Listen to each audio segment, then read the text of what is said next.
The story takes place in spring, with cherry blossoms in full bloom, filling the park with soft pink petals. Amidst this beautiful scene, a young couple sits close together. They appear to be lovers, but there's an unusual tension in the air. The boy, Kaminado Namito, looks visibly confused, his gaze lingering on the girl beside him. She's captivatingly beautiful, yet something is unsettling. She's wearing a paper bag over her face. To make matters even stranger, her clothes seem soaked as if she's drenched in some mysterious liquid. Just then, she suddenly turns to him, her hand reaching out to touch his leg, her finger pointing at his bare foot.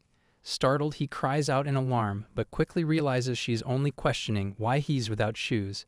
He relaxes slightly, his initial shock turning to mild curiosity. Before he can respond, he recalls meeting her a few hours before. While entering the school, he reflects on a song where the singer wishes to make 100 friends. He enters his classroom on the first day of school, feeling a bit lonely. He contemplates if he even managed to make 1 or 2 friends in this new place. His name is Kaminado Namito, a bright-eyed high school freshman, and he smiles to himself as he thinks about his mission to make new friends. Feeling utterly helpless about making friends, Kaminado observed his classmates and noticed 2 students bonding over their assigned seats. Inspired, he decided that asking someone about seating could be his way in too. As he geared up to make his move, a ridiculous thought crept into his mind. The person he approached could end up being his girlfriend, or even worse, claimed to be a demon lord with a strong presence. He pictured himself stuck as her faithful servant throughout high school. Exhausted by his own wild thoughts, he buried his face in his hands, dreading the idea of spending his high school days as anyone's underling. He quickly stopped overthinking as the teacher entered the classroom, signaling the start of homeroom. Feeling a bit relieved, he looked forward to the introductions, excited at the chance to find a friend with similar interests. He decided to observe his classmates and find someone approachable carefully. With a dramatic flourish, he opened his eyes, half expecting to uncover a demon lord hidden among them. Focusing his attention, he was immediately impressed by the smooth, confident self-introduction of a student named Aikawa, a polite-looking boy with a strong build. Smiling warmly, Aikawa shared that he played baseball in middle school and invited anyone interested to be his friend.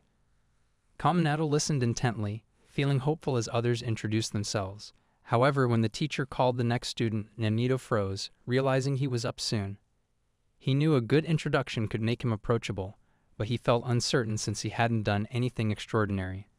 Panic rose within him, and as his turn approached, he decided to copy the introduction of the student just before him.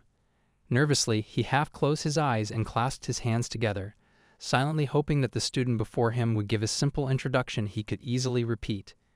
His attention sharpened when a beautiful yet visibly nervous girl stood up to introduce herself. She stammered, barely able to form full words, her anxiety so intense that even her name came out in broken fragments. The teacher, addressing her as Kamiyama Samadare, encouraged her to relax and take her time. Kaminado found her nervousness odd, especially noticing water dripping from her uniform, which only added to the mystery.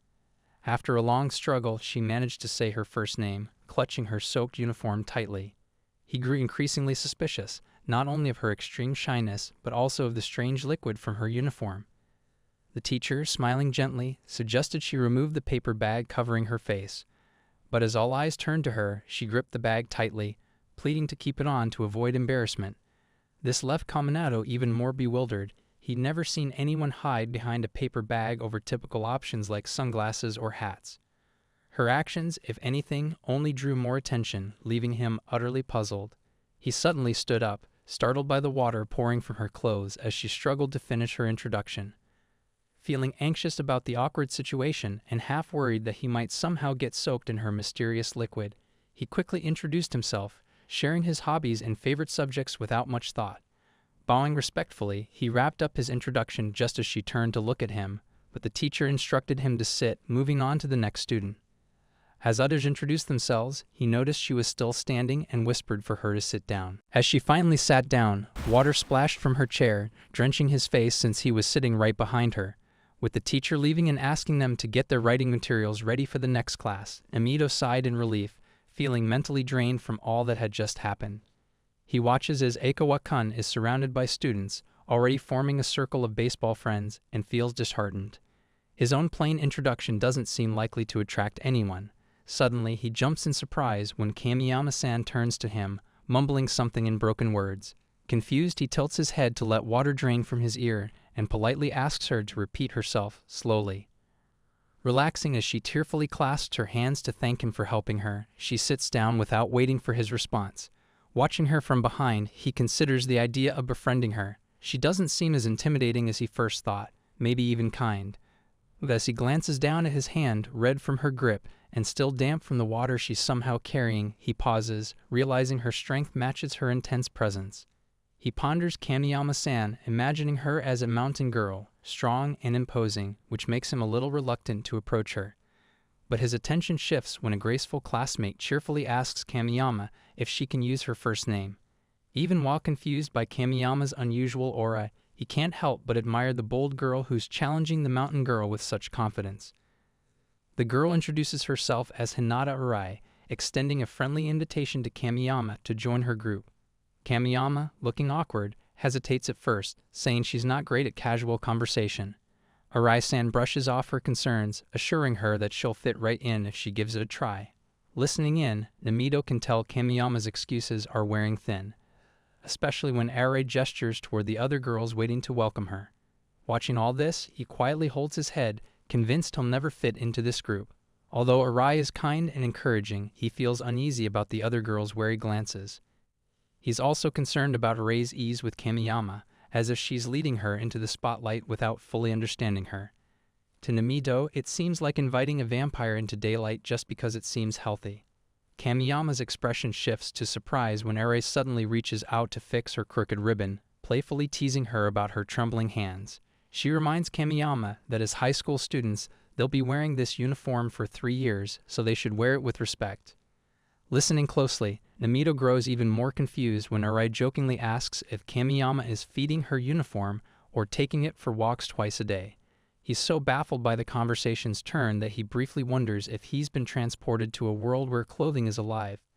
His bewilderment only deepens when Arai turns to him with a bright smile, asking about his uniform care routine. Initially, he thinks he's misheard, but seeing Arai's confident demeanor, he starts to worry that he's been neglecting his own uniform. Hesitantly, he admits that his uniform doesn't like to eat, only for Arai to laugh and clarify that she was asking about the thread he uses for frayed edges. Embarrassed, he scratches his head, realizing how odd the feeding comment sounded. Arai then invites both Kamiyama and Namido to share their uniform walking routes, but before he can respond, he notices the other girls exchanging wary looks, subtly warning them against delving further into Arai's eccentricity. Realizing he's already too deep in, he quickly grabs his bag, determined to escape this bizarre conversation. When Arai suggests they continue talking elsewhere, she takes Kamiyama's hand, and as she stands, her chair slams back, knocking Namido painfully to the floor. Kamiyama immediately stands, squeezing water from her clothes, and apologizes, while he, with a nervous smile, waves off her concern. But when she sees his hand, she suddenly grabs him by the collar and calls for the nurse, stunning everyone as she hoists him over her shoulder and sprints out.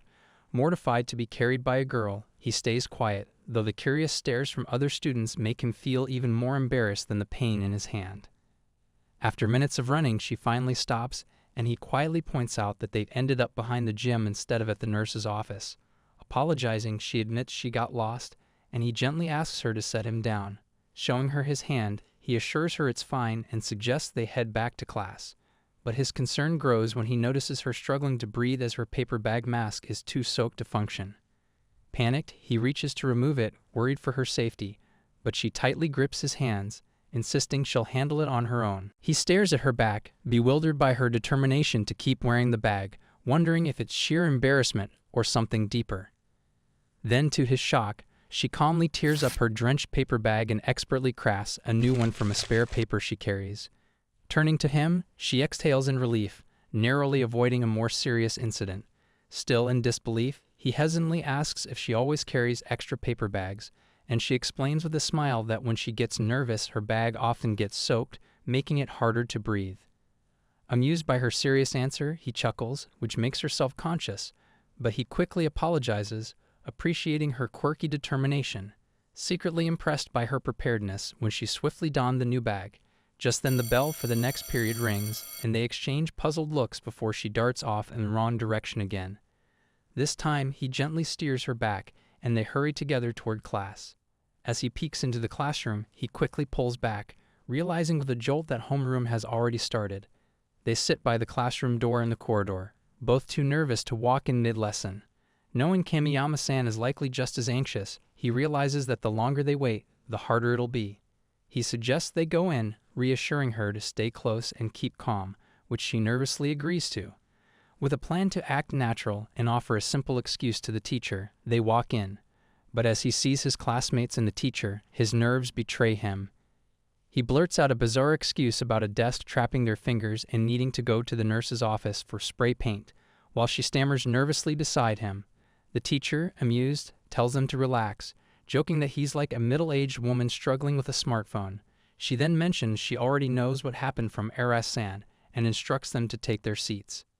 As he settles in, he whispers a grateful thank you to Arai, who brushes it off with a cheerful acknowledgement of his hand feeling better. Finally seated, he slumps in exhaustion. Despite only a few hours passing, it feels like 2 months with everything that's happened. His concern creeps back in as he sees Samidare's drenched uniform and hears bizarre sounds emanating from her as she gasps for air. Her paper bag is drenched and her skin looks pale. Feeling urgent concern, he considers asking the teacher for help but pauses, worried about exposing her more in front of everyone. Then he remembers the large paper bag in his backpack and feels a flicker of relief, hoping it might help. Without another thought, he places the large paper bag over her, only to gape in shock. It's much bigger than her previous one. But his surprise turns to admiration as she expertly adjusts it, tweaking it to the perfect size. She thanks him, but he reminds her to face forward, where their classmates are already buzzing about the flash from her quick crafting. When the teacher announces the end of class, reminding everyone to have their materials ready for tomorrow, he feels exhausted and plans to head home right away. But as he steps out and notices Aikawa walking with a girl, he smiles wistfully, wishing he too could experience a girl's cheerful company on the way home. Caught up in his thoughts, hand firmly planted over his heart, he jumps in surprise as someone unexpectedly grabs his leg. At first mistaking the culprit for a mischievous kappa, he soon realizes it's Kamiyama-san, thanking him profusely for his assistance. Embarrassed, he urges her to stand, insisting thanks aren't necessary, though he can't help noticing her surprising strength. She insists on expressing her gratitude and, in halting words, vows she'll do anything to repay him. Stunned, he realizes this is the very dream he's had, a girl earnestly promising to do anything for him. Panicked, he tries to slip away, noticing their classmates' curious glances and whispers about her drenched state and his apparent role in it. To diffuse the awkwardness, he quickly suggests she thank him by treating him to juice next time.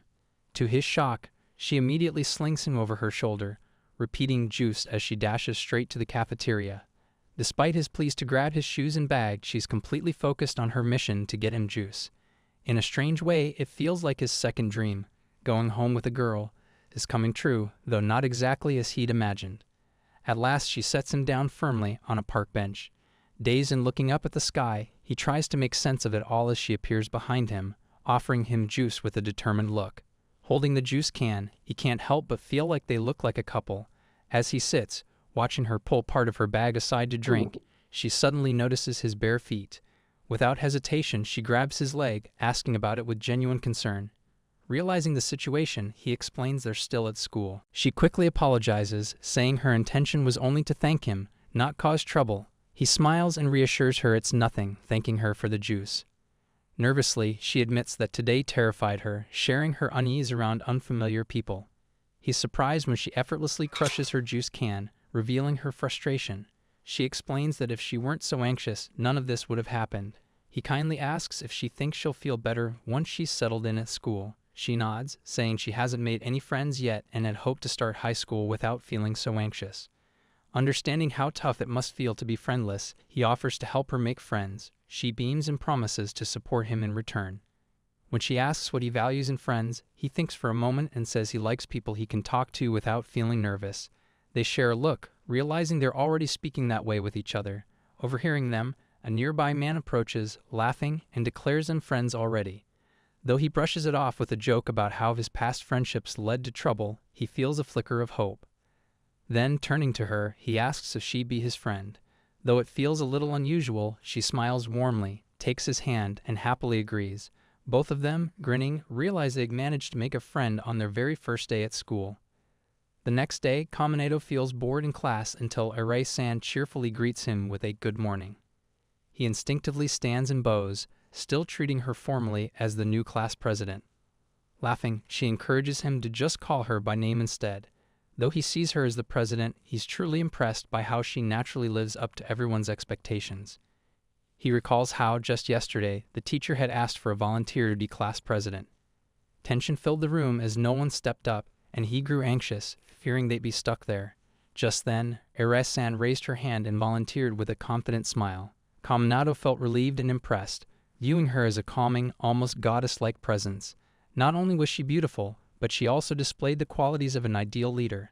Suddenly, he snaps out of his thoughts as she bends down and greets Kamiyama-san, who is hiding under his desk, visibly embarrassed. As she stumbles out, she tugs at her untucked shirt. Kaminado gently advises Arei-san to ease up, or Kamiyama-san might die of embarrassment. Understanding, Arei-san smiles warmly, reminding Samadare that they're already friends, having talked the day before. He admires her even more, amazed by how naturally she connects with others. It had taken him 2 days to befriend Samadare-san. Arei-san excitedly asks if they consider joining a school club.